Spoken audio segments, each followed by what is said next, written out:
Dear friends, अस्सलाम वालेकुम। कैसे हैं? उम्मीद है खैरियत से होंगे। आज बहुत ही इम्पॉर्टेंट एक वीडियो लेके आया हूं जो स्पेलिंग रूल्स पे है।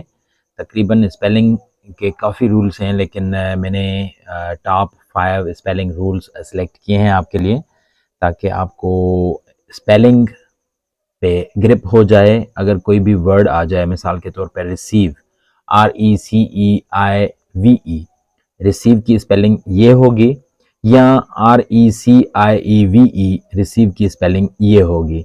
ये किस तरह से पता चले? या बिलीव की स्पेलिंग है BELEIVE या BELIEVE।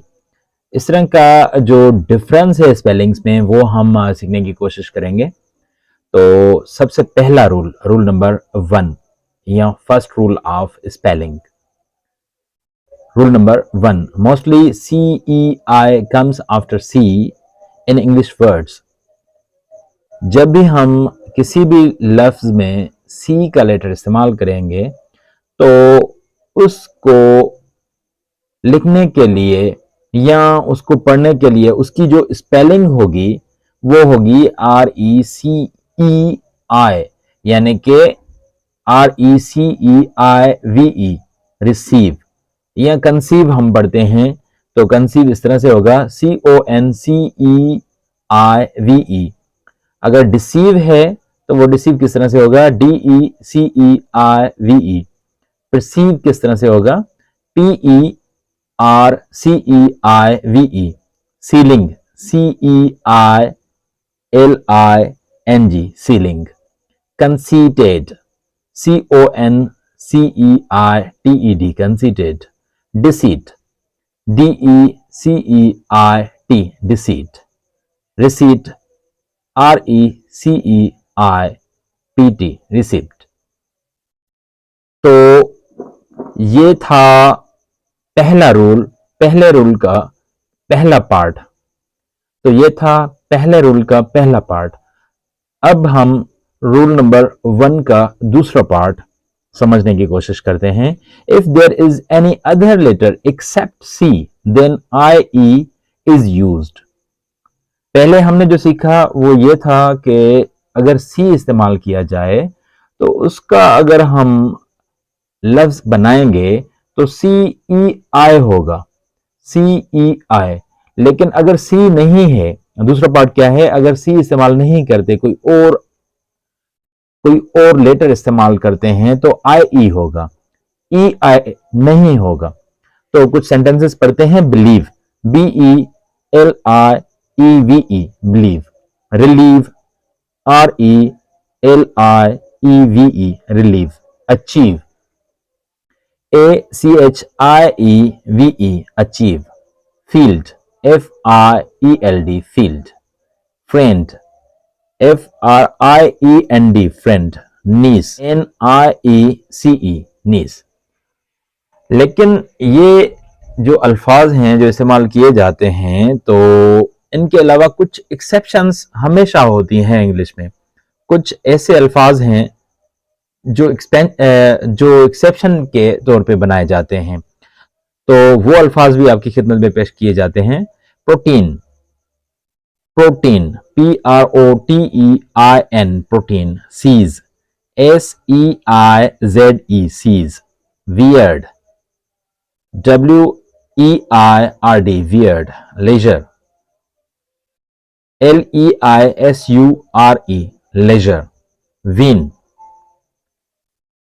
WEIN, win, WEIN, win। forfeit, FORFEIT, forfeit। ये कुछ एक्सेप्शंस हैं, इनके अलावा और भी काफ़ी एक्सेप्शंस हैं। बाकी जो तरीक़ेकार है IE और EI का, वो यही है जो फर्स्ट रूल में आपको मैंने समझाया। Rule number 2, removal of single L from full, FULL, full. Full एक ऐसा लफ्ज़ है जिसमें हम डबल L इस्तेमाल करते हैं। अगर फुल एज अ सफिक्स इस्तेमाल करेंगे, अगर हम फुल एज अ सफिक्स इस्तेमाल करेंगे तो FUL बन जाएगा। वो किस तरह से, वो थोड़ा हम पढ़ते हैं, उसके बाद हम आगे सीखते हैं। If full suffix is added at the end of a word, then one L of full is removed. अगर हम एज अ सफिक्स फुल को इस्तेमाल करते हैं किसी भी वर्ड बनाने के लिए, तो हम एक एल करके इस्तेमाल करेंगे, दो एल इस्तेमाल नहीं होंगे, डबल एल इस्तेमाल नहीं होगा। तो कुछ अल्फाज हैं। Fearful, FEAR plus full, FULL। इसका अगर हम पूरा लफ्ज बनाएं, ये दोनों साइलेबल्स आपस में मिला के एक अगर लफ्ज बनाया जाए तो वो किस तरह से बनेगा, FEARFUL, फियरफुल, यानी कि सिंगल एल इस्तेमाल की गई। Cheerful, CHEER plus FULL, cheerful. ये दो साइलेबल्स हैं, अगर हम इनको आपस में मिला के एक लफ्ज बनाएंगे तो वो किस तरह से बनेगा, चीयरफुल, CHEERFUL या CHEERFUL, चीयरफुल। ट्रुथफुल, ट्रुथ एक अलग लफ्ज है और फुल एक अलग लफ्ज है, अगर इन दोनों को मिलाएंगे और फुल एज ए सफिक्स इस्तेमाल किया जाएगा तो वो ट्रुथफुल हो जाएगा। और ट्रुथफुल की स्पेलिंग TRUTHFUL। थैंकफुल, THANK, और फुल एज ए सफिक्स इस्तेमाल करेंगे तो थैंकफुल होगा, THANKFUL। पावरफुल इसी ही तरह से, POWERFUL। Colourful, COLOURFUL, colourful. Hopeful, HOPEFUL, hopeful. Faithful, FAITHFUL, faithful. तो ये था रूल नंबर 2। रूल नंबर 2 में हमने क्या सीखा, अगर हम full, FULL, full as a suffix इस्तेमाल करेंगे तो उसकी एक एल रिमूव हो जाएगी, उसकी एक एल रिमूव हो जाएगी। तो अब हम सीखने वाले हैं rule number 3। Rule number 3, if prefix is used with double L then it will be single L। अगर हम प्रीफिक्स जो इस्तेमाल करते हैं जिसमें डबल एल इस्तेमाल होती है, जो भी प्रीफिक्स हो और डबल एल वाली प्रीफिक्स हो तो हम उसको सिंगल एल करके लफ्ज बनाएंगे। मिसाल के तौर पे स्किल प्लस फुल, ये एक वर्ड है, स्किल प्लस फुल। तो हम इसको स्किलफुल जब लिखेंगे तो वो किस तरह से लिखेंगे, SKILFUL, skilful. All mighty, ALL, all, mighty, MIGHTY, mighty. ये अगर दो अल्फाज हम मिलाते हैं और ऑल एज अ प्रीफिक्स हम माइटी के साथ जोड़ते हैं तो फिर अलमाइटी बनेगा, ALMIGHTY, अलमाइटी। इस तरह से ऑलमोस्ट, ऑलमोस्ट, ये दो अल्फाज हैं, अगर इनको मिलाएंगे तो ऑलमोस्ट बन जाएगा। ऑलरेडी भी इसी तरह से ऑलरेडी बन जाएगा। और दूसरा वर्ड है वेलकम, WELL प्लस कम, COME, कम। तो वेलकम भी इसी तरह से WELCOME, वेलकम। और एक दूसरा लफ्ज है फुलफिल, ये वर्ड बहुत ही ज्यादा इस्तेमाल होता है, fulfil, FULL plus fill, FILL। जो फुल हमने वर्ड इस्तेमाल किया एज अ प्रीफिक्स तो उसको हम, या फिल इस्तेमाल किया है एज अ सफिक्स, तो इसको हम किस तरह से लिख सकते हैं, FULFIL, फुलफिल। लेकिन FULFILL भी इस्तेमाल किया जाता है फुलफिल, ये अमेरिकन लैंग्वेज में इस्तेमाल किया जाता है fulfil, FULFILL in American language, and in British language it would be FULFIL। ये था rule number 3। Rule number 4, rule number 4 भी बहुत ही इंपॉर्टेंट है। इसमें हम साउंड ऑफ टी समझेंगे। टी की जो बेसिकली जो रेगुलर साउंड होती है वो टी होती है, टा। लेकिन इस टी के और भी साउंड निकलते हैं, मिसाल के तौर पे स, श, च, स, श, च। पहले तो हम रेगुलर साउंड जो है टी का वो टी है, तो वो पढ़ेंगे, वो समझने की कोशिश करेंगे। मिसाल के तौर पे true, T R U E, true. Tiny, toddler, T O double D L E R, toddler. Tone, T O N E, tone. Time, travel, true, take, talk, touch, tie, tame, teach. ये कुछ अल्फाज इस तरह के अल्फाज हैं जिनमें T का साउंड ट वही निकलता है जो ओरिजिनल रेगुलर साउंड है। अब कोशिश करके हम उन अल्फाज के बारे में सीखने की कोशिश करेंगे जिनमें टी का साउंड श निकलता है। काशन, CAUTION, यहाँ TION इस्तेमाल हुआ है लेकिन इसका साउंड क्या निकला, श, शीन का तलफ़ुज़ निकल रहा है। तो cautious, CAUTIOUS, cautious. Palatial, nation, nutrition, martial, ratio. ये अल्फाज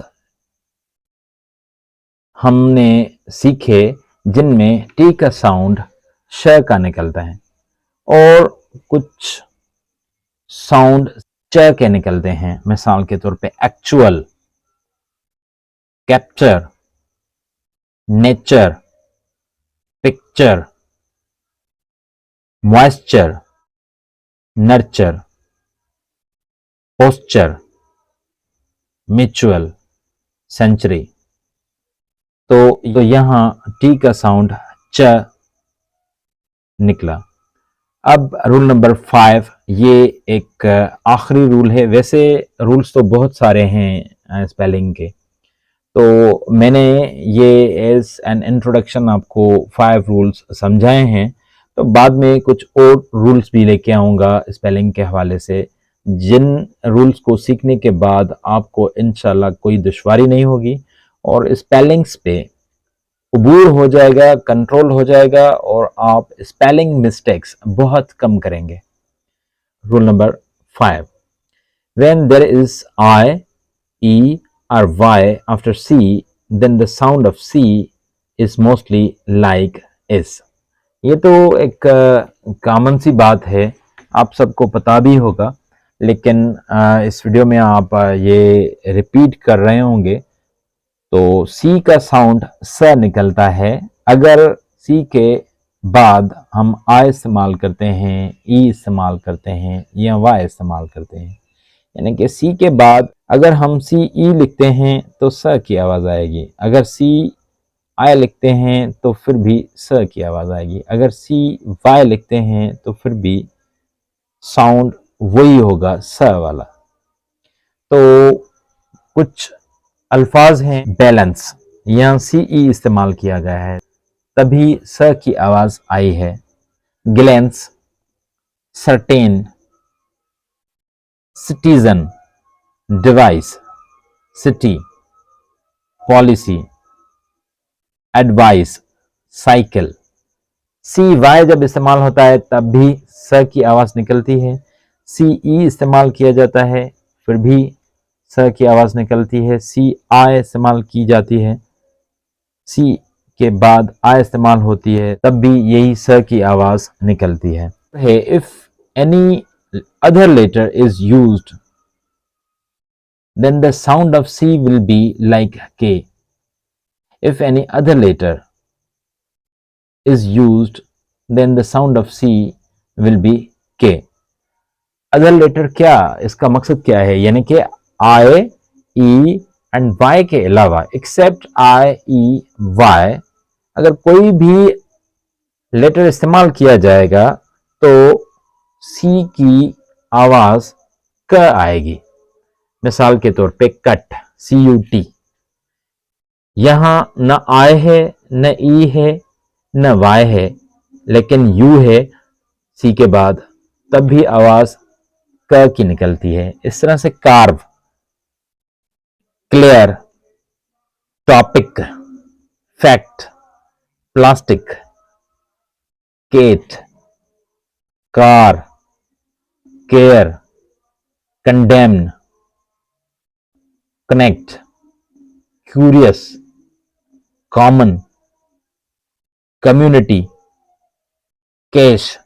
इस तरह के काफी अल्फाज हैं जिनमें सी की आवाज क यानी के लाइक के बनेगी।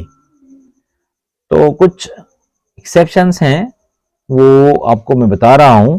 जैसा कि एक वर्ड है स्पेशल, यहाँ सी के बाद आई लेकिन आवाज श की निकली। इसी तरह से एक और वर्ड है प्रोफिशेंट, बेनिफिशियल, ओशन, रेशल। आपको पता ही होगा कि इंग्लिश में काफ़ी एक्सेप्शंस होती हैं, तो ये कुछ एक्सेप्शंस हैं, ये आपको याद करनी पड़ेंगी और ये इतनी मुश्किल भी नहीं है एक्सेप्शंस। बहरहाल जो स्पेलिंग का बेसिक कंसेप्ट है वो काफ़ी क्लियर हो गया होगा। इंशाल्लाह नेक्स्ट वीडियो में कुछ और रूल्स लेके आऊँगा स्पेलिंग के, जो आपके लिए बहुत ही कारआमद साबित होंगे। Thank you so much. अल्लाह ने के बाद।